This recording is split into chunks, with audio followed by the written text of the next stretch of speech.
formation in the Apple Cup, takes a knee. The clock will do the rest.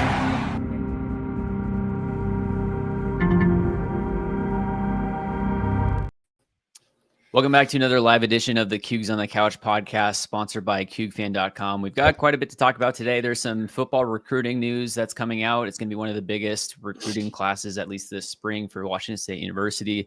We're going to play a few clips from our interview with WSU transfer quarterback Ajani Sheppard, kind of react to our conversation with him. Mike Leach potentially is going to be, enrolled into the Hall of Fame now after the College Football Committee has adjusted some of their qualifications for getting into the Hall of Fame. And then there's the SDSU athletic director has also spoken out yet again about the Pac-12 media updates. And so we'll play a clip from that and then react. Before we get into it, of course, this podcast is sponsored by QBFan.com. Make sure to check out QBFan.com, subscribe to their premium membership for all things Cougar Athletics. They are our go-to source for all things WSU Athletics. They are on top of it. And if you or someone you know is thinking of buying, selling, or refinancing on the West Coast, make sure to reach out to myself, Connor Webb.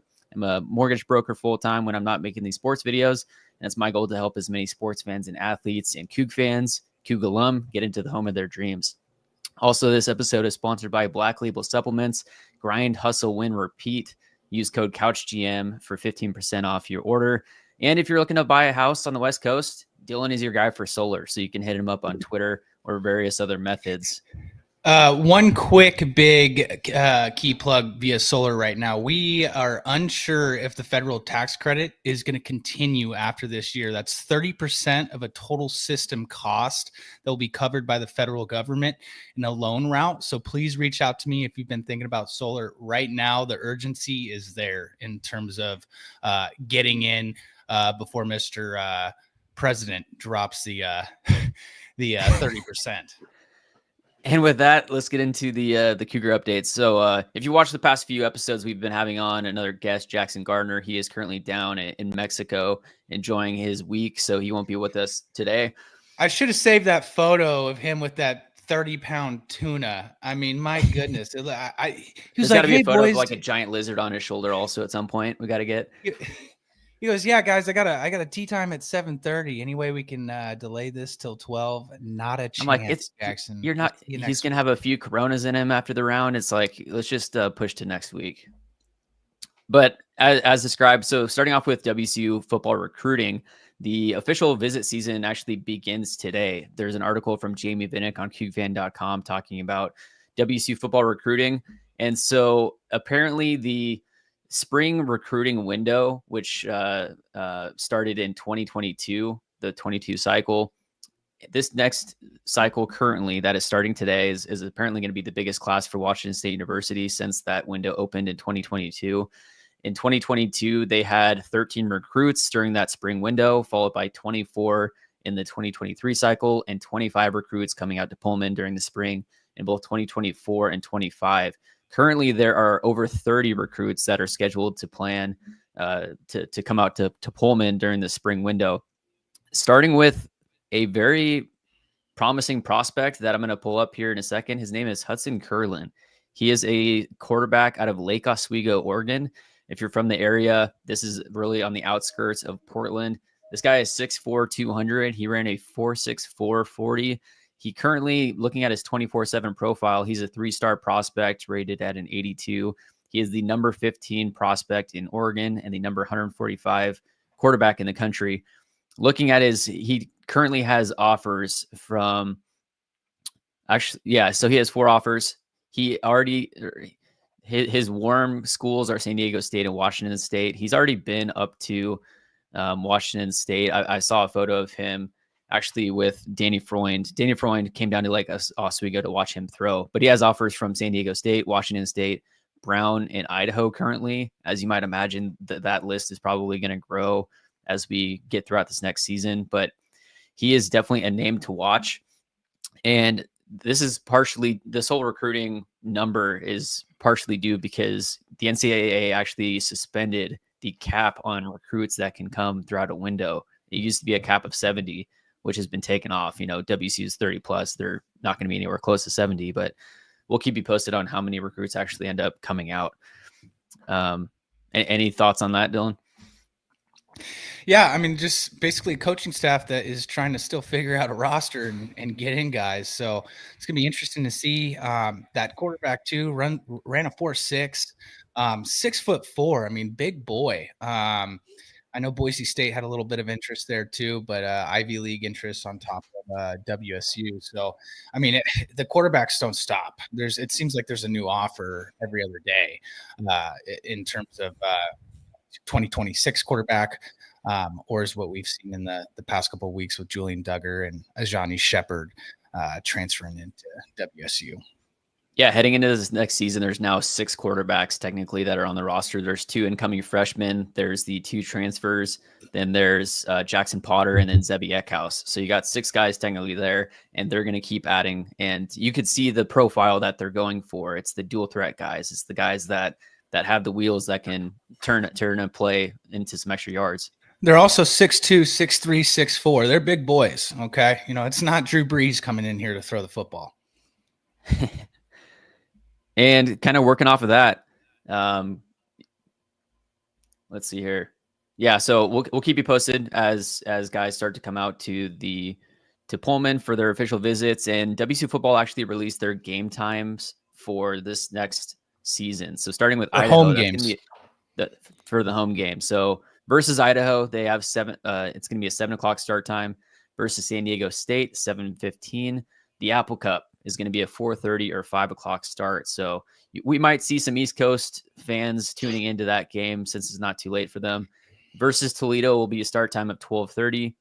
Versus Louisiana Tech is going to be a start time of 7:00. A team that's on the East Coast, for their home fans, is going to be a start time of 10:00 for them. And then you got Oregon State.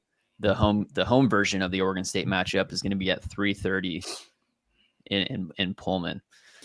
They did announce one road game. It's at Virginia. That game is going to start at 12:30 p.m. Pacific. That's going to start at 3:30 p.m. Pacific time at Virginia. And a second road time announcement is going to be at North Texas, 12:30 p.m. Pacific time. That game is going to be on ESPNU. Yikes.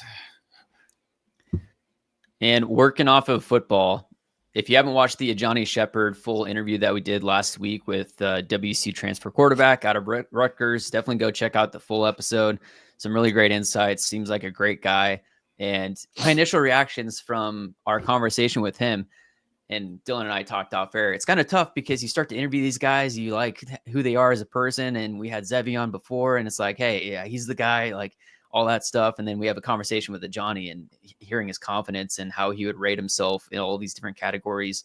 It's like, okay, there's going to be some legit competition right now just with this one guy. We're going to hope to get Duggar on also to hear his story, but a lot of positives to take away from Ajani and his conversation. Yeah, this isn't the YMCA, right? This is competitive sports. And when we're going to keep hammering that home, because I love that line from Jimmy Rogers. It just really exemplifies who he is as a coach and what the staff is going to do. Nobody's going to be given anything here. All the work's going to have to be done on the field, and especially in fall camp. So it's going to be exciting to follow Jamie around in terms of him, covering fall camp for us. It's going to be interesting to see what the media aspect is going to be with fall camp as well. Obviously, spring ball, I think there was media availability once a week. So I think once fall camp starts, I think you'll get a little bit more media availability. You're not, worried about losing players to other teams at that time. And this WSU staff is here to win. And so they're going to drive as much competition as possible. So this first clip from our conversation with Ajani is who he watches in the NFL, both from the throwing side and from the rushing side. In terms of who you watch, maybe at the pro level and NFL wise, or maybe college quarterbacks currently tape wise, who do you kind of take your game under, and who do you like watching? Someone I've always enjoyed watching was Joe Burrow. Like just watching him, his footwork, his the way he throws the ball, like nothing ever changes no matter what the throw is. So that's something that I really tried to bring into my game, because sometimes, like just as a quarterback, you can you'll see a route and you feel like you're behind and you'll start wanting to rush your throw. Like just watching him and just watching him throw the ball, just watching him on tape, I just learned that just trust my motion. I'm gonna get it there. I'm gonna be accurate. And you're talking about Joe Burrow from the throwing side. How about from the rushing side? Is there a certain guy that you watch, or is it more so just being athletic and when the opportunity arises, kind of finding that hole? It's more so being athletic, but I also pull some of my game from Cam Newton. I always watched like when I was coming up. I loved watching him play because he was a similar quarterback to me. So would you rather truck a defender or juke a defender? I'd rather truck him, to be honest. There you go. Looking for contact. Yeah. Hashtag truck him. Yeah, he's ready to come play. I'm excited to see what he's got. You know, we had a couple comments on the YouTube video. One from Palouse Grinder, sharp young man. He's going to make the cannons go boom at Gessa. You can feel it. Go Cougs. JB X Eb. Ajani, take your shoes off and make yourself at home. You're going to fit in just fine. Go Cougs. So it's exciting. It's exciting to see this. You can hear that Bronx accent. You know, the last WSU athlete to come out of the Bronx was none other than TJ Bamba, former basketball player here at WSU. So it's exciting. Ajani looks like a guy that's going to be ready to go and ready to let those legs go. So I'm excited to see what his speed rating is going to be on NCAA Football 26. And with that announcement, we forgot to upload the college football cover, but old Crimson got featured, as well as a random person that nobody can identify. We need clarification on that. Who is that? WSU gray sweatshirt. But kind of looking at the other random fans, I think it's just random fans. I did not see UW in the cover, though. That's sad. Unfortunate. Playing the little violin. Oregon State on the cover. Yeah, it's good stuff. And speaking on Ajani, 6'2", 230, he has 3 years of eligibility left. So if he can win the starting job year one, fingers crossed we can lock him in for the next couple years also. But you know, talking with him, he really is a dual threat guy. Same with Duggar. But here's another conversation.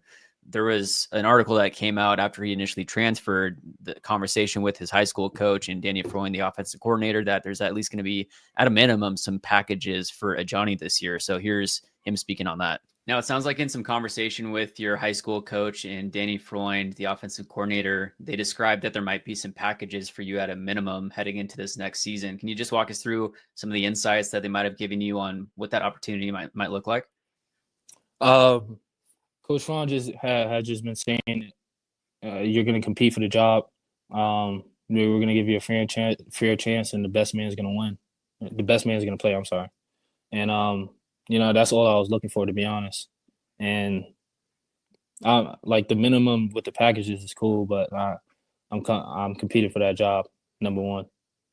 Do you see like any similarities kind of with your career trajectory that are similar to Cam Ward and John Mateer, Gardner Minshew? All three of those guys started their career at a different school, ended up at Washington State, and really took a leap forward with their career path. Yeah, I see a lot of similarities with that.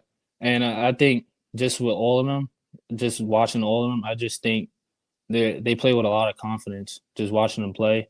And I feel like they really develop as a passer like every year that they were here as well. So I just feel like that was something that really stood out to me, and I really wanted to be a part of. He's coming for that job. He is. Did you also, is one of these other two clips talking about the competition, the WSU quarterbacks at all, like the Cam Ward, Gardner Minshew?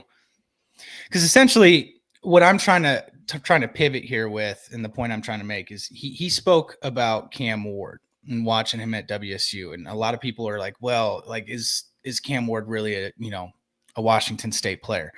Technically, no. He got drafted, out of Miami. There weren't any clips showing him at WSU during draft day. But I mean, the fact that guys from New York, the Bronx, can put a face to WSU's brand, whether it's Cam Ward, whether it's Gardner Minshew, John Mateer last year, those are good things for WSU. Other players see that aspect. Hey, let's say Ajani does come in, win this job. He rushes for 1,000 yards, throws for 2,500, ends up going to Texas or Texas A&M next year. I mean, hey, it's just kind of what the billing's been for some of the quarterbacks here over the last couple of years. We'll develop you, and why not take that that point or that edge in terms of like, hey, come to us, we'll develop you, and if you want to move up, hey, great, we'll take the 1 year or 2 years of good football and find another quarterback. And that is also what Jimmy has come out and said, like why they keep adding so many quarterbacks, because unfortunately that's just a position to where guys perform 1 year and then they're out. So it's like you got to keep stacking it and adding layers to it. Of course, there's injuries in football, but more so it's like you're going to have a guy that's going to show up, that's a no-name, ball out 1 year, go somewhere else, and you're going to need that next guy to step up.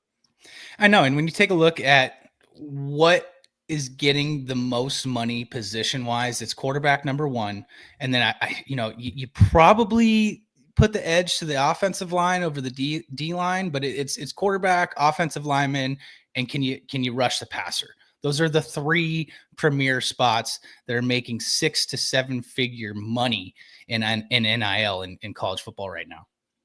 And then here's another clip from Ajani, the conversation with him on the quarterback competition that he's heading into on the Palouse. How do you like the aspect of, the quarterback room? You have 3 or 4 guys in there that are going to be competing. How do you like that aspect of having competition in the room? And obviously from what the coaching staff has said, the best man's going to win the job. Right. I think it's a really good thing because it's going to make everybody better. No matter who comes out on top, I just know that whether you win or you lose, you're going to be a better quarterback at the end of the day, because competition only brings out the best. So if you're not competing, you're not getting better, in my opinion. So he's looking forward to the competition, and as he knows, it's just going to raise everybody instead of having people fall to their potential floors. And kind of speaking off of this, we asked him on, hey, you like to play NCAA 25? The new edition of 26 is coming out soon. We asked him on what he thought or what he thinks that he should be rated heading into this 2026 edition. Do you play any college football 25? Are you looking forward to the next version? Yeah, I do. Okay. What was your speed this past season? I have to ask. It was a 89 or a 90. Ooh, yeah. You think it was justified, or do you think you were maybe above it? I'm above it now, but like before, it was justified. What about the throw power, throw accuracy? Yeah. The throwing accuracy? Nah, that wasn't right. Throw power, throw accuracy, like that throwing on the run. What are those stats? What would you say that they should be? Throwing on the run, like that's one of my specialties. I'll say that be in the 90s. Throw power should be in the 90s. Accuracy, still working on that, so I'll put that in like the 80, 85s and higher. What else did you ask? Yeah, just like throw accuracy, throwing on the run, like short pass, medium pass, deep pass. Break tackle. Yeah, break tackle, spin move, juke move. Trucking, it sounds like is up there. Yeah. All the athletic things are up there. Short pass, I will put that in the 85s. Medium pass, I'll put that in the 90s. Deep ball, I'll put that in the 90s as well. If you guys have been following the Q's on the Couch podcast through this past season, Dylan and I have been playing a college football matchup every week, kind of showcasing the matchup upcoming between WSU and their opponent. If we're going to be able to throw Ajani into the mix with, his dual threat 90 plus in every category, that's going to be a bit unfair. That's going to be dangerous. It's always scary when both of us have a dual threat quarterback and we're playing against each other. It's too easy to start running. I'm looking forward to that. But actually a comment that kind of goes off of this from Grasping the Gridiron. They ask, I know we haven't seen the transfers yet, but who do you guys feel more confident with moving forward, Zebby or one of the transfers? Kind of working off of your question, we don't really know what we are going to see yet. So we've seen Zebby during that bowl game. He helped Kyle Williams set a bowl game record. I did like what I saw from Zebby, obviously, and especially the leadership that he has shown throughout spring and hearing him talk and his interactions with the team as a whole. That's why last week when we were talking about adding a certain player to the current roster, I wasn't worried about quarterback, whether it's Evie or one of these other guys. I'm confident about what they'll bring. So for me, it's hard to answer, but I would say I'm confident with Zevi. Ajani also looks pretty scary at this point. Yeah, I mean, I think, obviously Zevi's got a little bit of a leg up right now. He was able to compete in spring ball, get a head start in terms of the playbook, the scheme, what the coaches are looking for. I think you could maybe see something similar to what we saw in 2023 where Cam Ward was our starter, but you saw at times John Mateer come in and have a few packages. I think there'll be some more packages than what we saw with Mateer that year in 23. But I would say Zevi's got the leg up, but I don't know. You bring in Duggar, you bring in Sheppard. It tells me that he could have the job through 2 weeks, and then, hey, you never know. Ajani could come in and start a couple games. And we don't know with Duggar yet either. I mean, we haven't even talked to him. We'll hopefully get him on the podcast soon and get a little bit more information from him. I believe he's got 4 more years of eligibility. He played in the bowl game. That doesn't count towards any games for like redshirt status. So I believe he comes in as a redshirt freshman. So that's another thing that, Ricky told us. It's like, hey, we brought in a couple different guys that are also on different timelines in terms of where they're at in their class. So yeah, we'll have to see what happens. We'll keep you posted as we hear more information. Hopefully we can get Duggar on soon. But now moving to the some big news that came out recently. The College Football Hall of Fame has lowered the win percentage qualification, making Mike Leach eligible for induction into the College Football Hall of Fame, which is just a huge sign of respect to Coach Leach. As we can see here from this X post, this should get Leach into the Hall of Fame. His career winning percentage of 596 now clears the bar, clearly moving it from 60% to, what was it? They moved it to 59.5. Yeah, 59.5. And Leach's winning percentage all time was 0.596. So, I mean, good to see college football doing this. They're going to say it's not for Leach. This was for Mike Leach. I mean, you've got to get this guy into the Hall of Fame. He engineered a completely new form of offense in terms of the air raid. You see it all around in every offense across college football for the most part, as well as the NFL. This guy was, a leader in terms of innovating the game. And you've got to have a guy like that in the Hall of Fame. People need to remember him for years and years going forward. And the National Football Foundation CEO and president was quoted saying, "The NFF is committed to preserving the integrity and prestige of the NFF College Football Hall of Fame. This adjustment reflects thoughtful dialogue with leaders across the sport and allows us to better recognize coaches, Mike Leach, whose contributions to the game extend beyond a narrow statistical threshold." So, as we know, he was still coaching at the time of his passing, so his winning percentage very well could have ended up over 60%. Just under the circumstances, it made sense for them to do this. So it's a huge nod to Leach and what he brought to college football. Nice little hat tip to Coach Leach.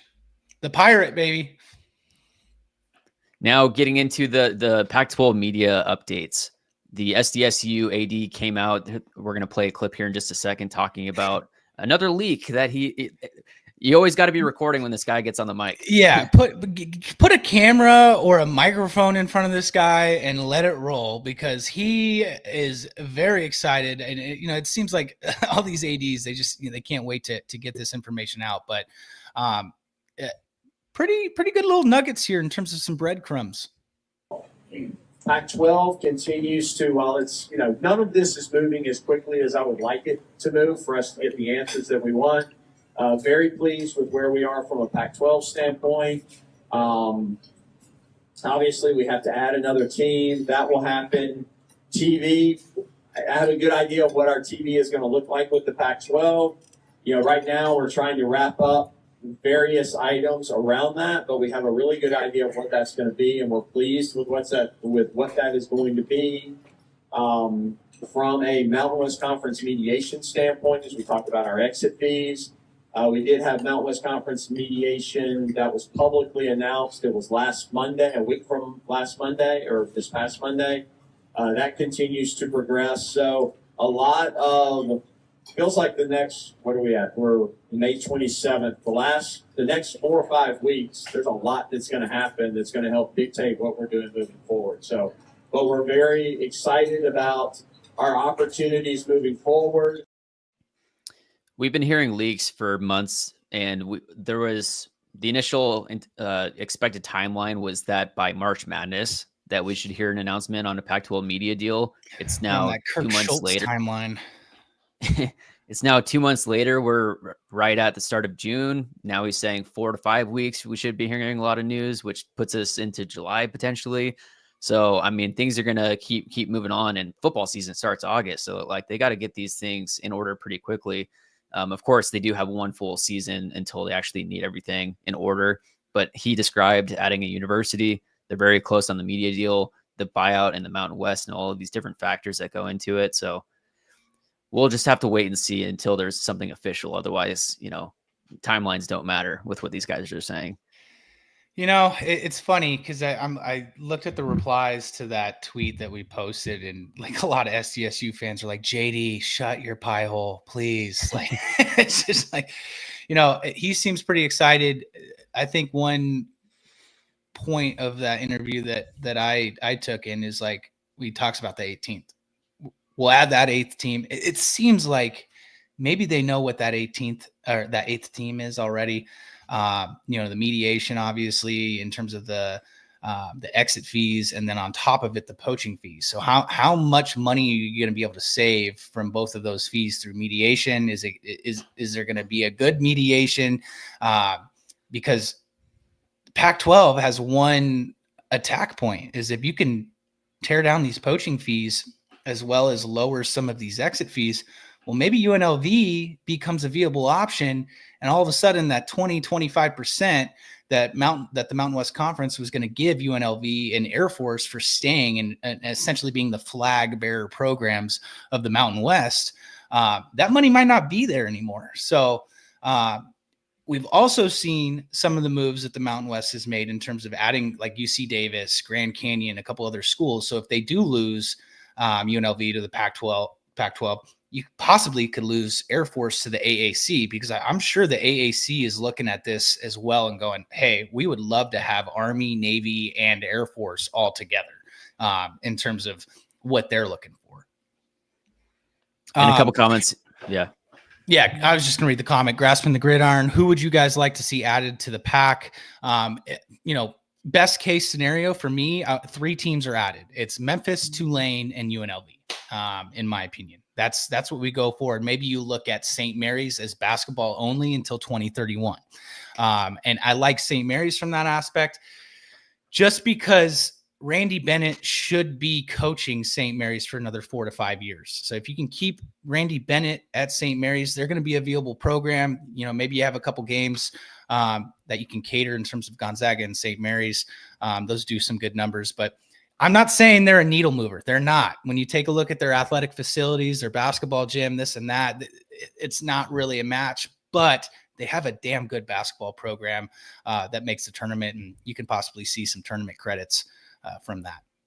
And if the Pac were to add 3 universities, I agree with you, UNLV, Tulane, and Memphis. If they were to add just one university, I think UNLV obviously is the clear choice with territory, location, the market of Las Vegas. Also, Grayson asked, does the Pac-12 need to lower standards on letting in a new team, and how possible is it to bully the Zags into playing football? Well, I don't think the Zags playing football would ever happen. That's not happening. Yeah.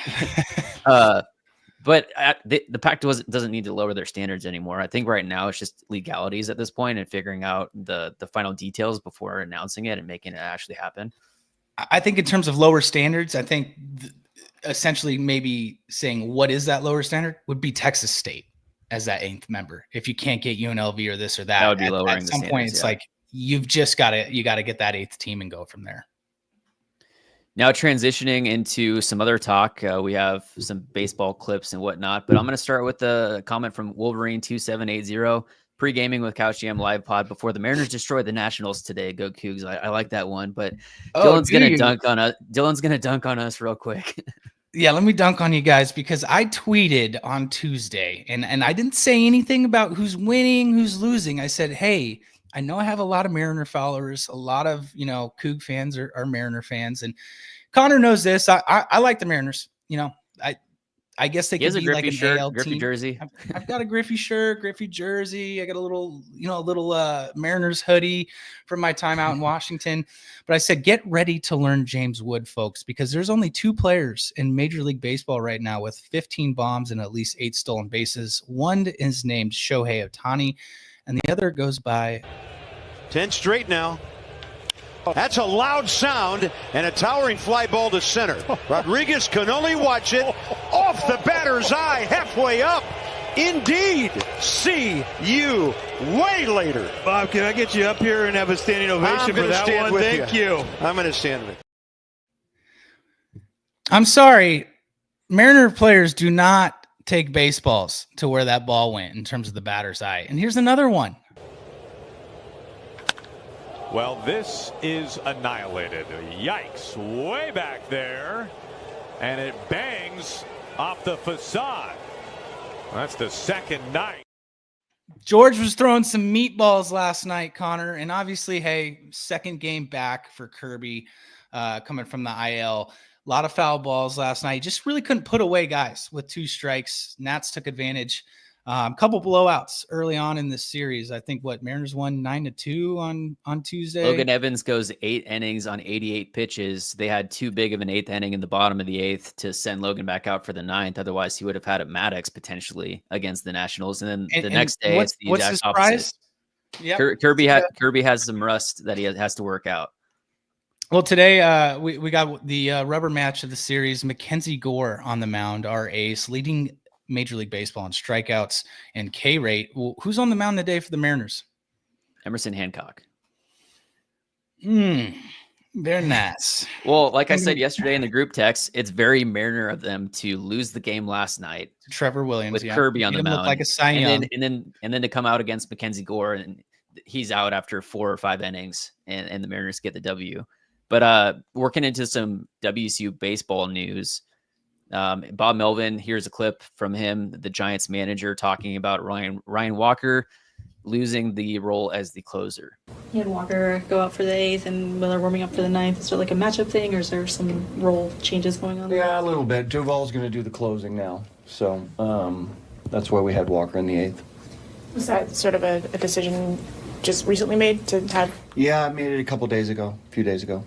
How did Walker take that? He's fine. He just wants to pitch and help his team win. He was so dominant last year. What do you think hasn't been as sharp for him this year? He has, and he's pitching better.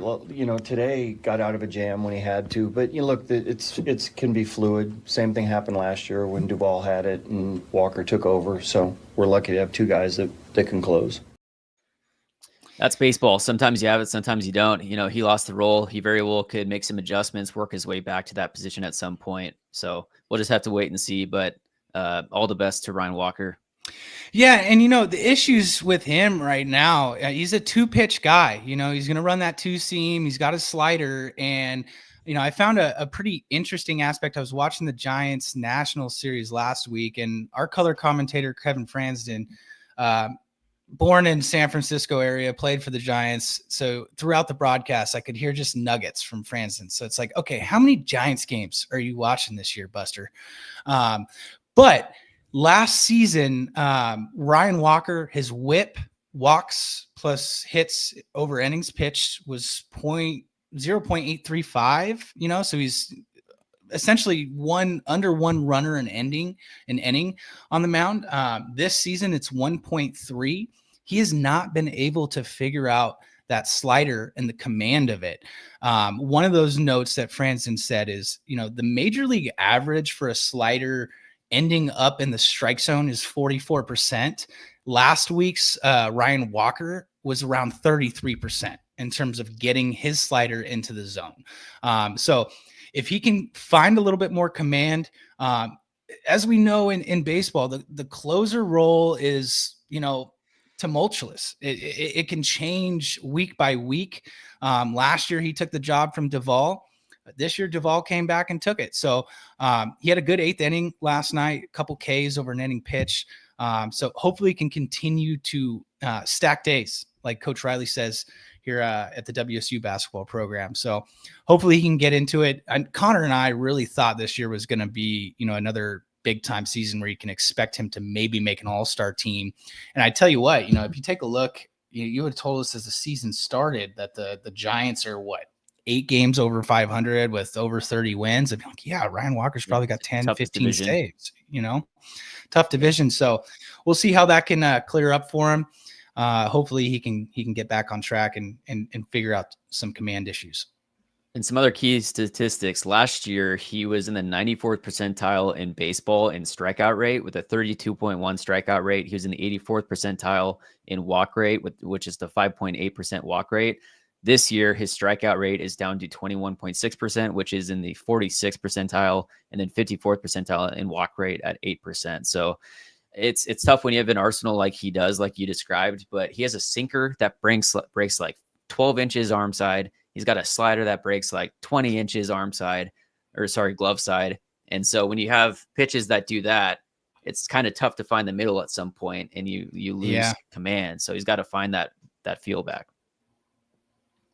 So we betting on the game today? Are you taking the Mariners money line? I'm taking the Nats money line, or am I just puffing my chest out because my ace is on? You're puffing your chest because you're feeling good because you're 1-1 with your ace on the mound. Before the series started, this wasn't the same conversation. Yeah, I was kind of talking sweep, but I was just trying to piss them off. Ian, if you're watching, we're coming for you today, South Sound Coug. Before we get out of here, the last thing, the West Coast Conference men's basketball has released their schedule. So Dylan, what do you think on this? Yeah, great news because there's 2 games each where WSU will play an opponent once on the road and once at home. There's no home and road. So essentially it's just one game. For me, I'm excited because the one game one-off with USD is here in San Diego. So I get to go to that game. So exciting to see the Cougs down here. But when we take a look at what their home and road matchups are this year, and then you got to remember as well, you take a look, Seattle University enters the West Coast Conference for the first time this season. Again, WSU, OSU, and Gonzaga, this is going to be their final year in the West Coast Conference. And then when we're taking a look at the home and away matchups, you're going to get Gonzaga at home and on the road, St. Mary's, Seattle, Oregon State. Remember, Oregon State last year was just a one-off at Corvallis, LMU, Pepperdine, and Portland. So your only 2 home games against these 2 opponents, Santa Clara and Pacific, and then just the one-off road games, again, San Francisco and San Diego. So 2 Cali destinations for the upcoming year. And then, hey, Cougs are also in the Maui Invitational this November. That's going to be a fantastic preseason tournament to catch the Cougs. Well, that'll do it for this episode. Thanks everyone for tuning in. Make sure to like and subscribe to the Couch GM for more content like this. Make sure to subscribe to CougFan.com, their premium membership for all things Cougar athletics. Make sure to follow myself and Dylan on social medias for all things WSU and more. And we'll see you in the next episode. Also, quick little plug drop. Isaac Jones joining me today at 3:00. We'll have an Isaac Jones interview detailing his first year with the Sacramento Kings as well as the Stockton Kings, the G League team. He signed a 2-way contract this year. So Isaac's getting paid, had some good game action this year with Sacramento. So it's going to be exciting to catch up with Isaac. If you have any questions for Isaac, shoot me a tweet and I'll ask him. So again, thank you guys for joining us. Best way to support us is subscribing to CougFan.com. Please help us out. Option. Pitch. Didn't get it. They stuffed him. Formation in the Apple Cup takes a knee. The clock will do the rest.